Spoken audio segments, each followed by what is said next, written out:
Imagine being able to teleport. Not in decades. Not in a distant, futuristic society. But now. You step into a chamber, press a button, and within seconds, you're no longer in New York, you're in Tokyo. No plane. No passport. Just instant relocation. But there's a catch. Every time you teleport, there's a 1% chance it fails. And not just a small hiccup. We're talking full system failure. Maybe you disappear. Maybe your body doesn't come back together correctly. Maybe you never arrive at all. Would you still do it? Today, let's explore this fascinating and unsettling scenario. How teleportation would work. Teleportation is often seen as science fiction. But in theory, it's rooted in real science, particularly in the field of quantum physics. The basic idea involves scanning every atom in your body, breaking you down at the molecular level, and then transmitting that information, possibly through light or subatomic particles, to a distant location, where you're reassembled atom by atom. It's like creating a perfect digital copy of you, destroying the original, and rebuilding the exact same you somewhere else. Sounds clean and simple. But the complexity is staggering. The human body contains around 37 trillion cells, and each one has its own molecular structure. Capturing, transmitting, and reconstructing that data perfectly is beyond anything we can currently do, but in theory, not impossible. Now introduce that 1% failure rate. What does failure mean? So, what does it actually mean to fail during teleportation? There are several possibilities, each more disturbing than the last. Scenario 1. You never arrive.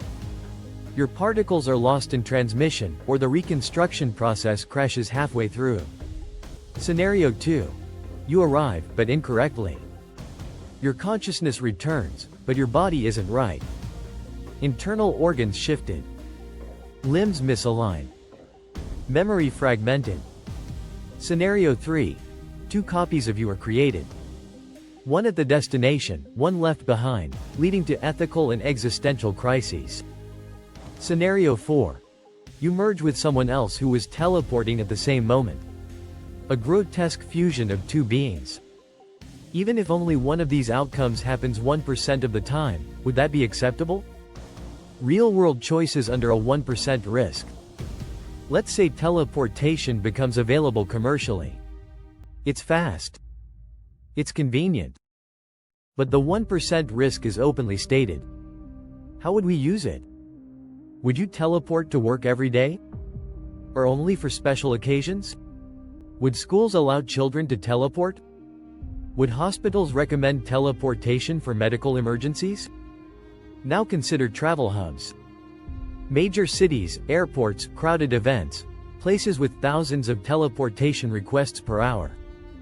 Even if 99% goes smoothly, that 1% adds up. Imagine one failure every 100 uses. 10 failures for every 1,000. That's not just a risk, it's a public safety crisis. Insurance companies would have to write entirely new policies. Governments would need regulation protocols. Religious and ethical debates would emerge around the question: is a teleported person still the same person? Benefits that make it tempting. Despite the risks, let's not forget what makes teleportation so tempting. You could save countless hours commuting. Want fresh pasta from Rome for dinner? Done. You could attend a wedding in Bali, a meeting in Singapore, and be back home before sunset. Medical aid could reach remote regions instantly. Disaster response could become dramatically faster. Carbon emissions from planes and cars could plummet. The global economy might transform overnight. It's hard to ignore those benefits. Human behavior under uncertainty. Now let's take a step back. Humans already accept small risks every day. We drive cars, fly airplanes, and undergo surgeries, each with some level of danger. So why does this 1% teleportation risk feel different? The answer lies in control. When driving, we feel in charge. We can react, steer, brake. Even if we fly, there's a pilot, weather tracking, safety checks. But in teleportation, everything happens in an instant. Once you press the button, there's no going back. You either arrive, or you don't. It's not just risk. It's existential vulnerability. A world transformed by 99% success. Let's imagine a world where teleportation is accepted, despite the failure rate. It becomes a status symbol at first, used by the wealthy and powerful.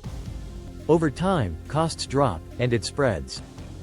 People start making decisions based on probabilities.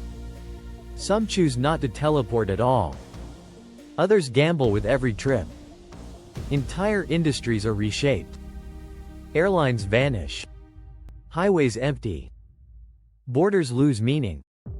But we also create rituals. Farewells before each teleport.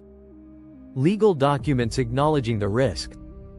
Philosophical movements urging people to earn their risk, to live a life so meaningful that they're willing to take the 1% chance to keep moving forward. Teleportation becomes not just a tool, but a symbol. Of boldness. Of fear. Of how we face the unknown. So, would you use teleportation, knowing it has a 1% failure rate? Would you take the risk for speed, convenience, and global freedom? Or would you stick to the long road, valuing the journey more than the destination? This thought experiment forces us to examine not just technology, but our relationship with risk, safety, and identity. Let us know your thoughts in the comments below. Would you teleport? And if you enjoy exploring questions like this, subscribe for more deep dive discussions into the science, philosophy, and possibilities of the future. Thanks for watching. Until next time, choose your destination wisely.